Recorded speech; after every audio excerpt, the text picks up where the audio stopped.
ഈശോയിലേറ്റവും സ്നേഹമുള്ള സഹോദരങ്ങളെ, അസാധ്യ കാര്യങ്ങളുടെ മധ്യസ്ഥനായ വിശുദ്ധ യൂദാ തദേയൂസിന്റെ തിരുനാള് ഈ വർഷം നമ്മൾ ഒക്ടോബർ 23 മുതൽ 30 വരെ നടത്തപ്പെടുകയാണ്.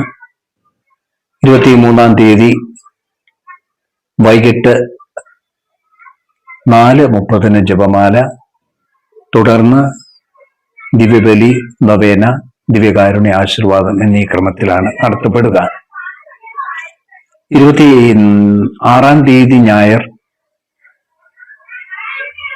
ദേവാലയത്തിൽ 7 മണിക്കുള്ള ഒരു കുർബാന മാത്രമേ ഉണ്ടായിരിക്കുകയുള്ളൂ. 10 മണിക്കുള്ള കുർബാന ഉണ്ടായിരിക്കുന്നതല്ല. വൈകിട്ട് നമുക്ക് തിരുനാളിന്റെ കുർബാനയായിട്ട് കപ്പേളയിലാണ് കുർബാന നടത്തപ്പെടുന്നത്. തിരുനാൾ ദിവസങ്ങളിൽ നേർച്ച കൊടുക്കാനായിട്ടുള്ള അവസരമുണ്ടായിരിക്കും. അതുപോലെ തന്നെ നമ്മുടെ നിയോഗങ്ങൾ നമ്മൾ സമർപ്പിക്കും. കുർബാനയിലും അതുപോലെ തന്നെ നൊവേനയിലും നിയോഗങ്ങൾ സമർപ്പിക്കാനായിട്ട് വച്ചിരിക്കുന്ന തുക 500 തിരുനാളിലേക്ക് ഏവരെയും സ്നേഹപൂർവ്വം സ്വാഗതം ചെയ്യുകയാണ്. പ്രാർത്ഥനാപൂർവ്വം നമുക്ക് ഈ തിരുനാൾ ഏറെ ഭംഗിയാക്കാനായിട്ട് ദൈവാനുഗ്രഹത്തിനായി പ്രാർത്ഥിക്കാം.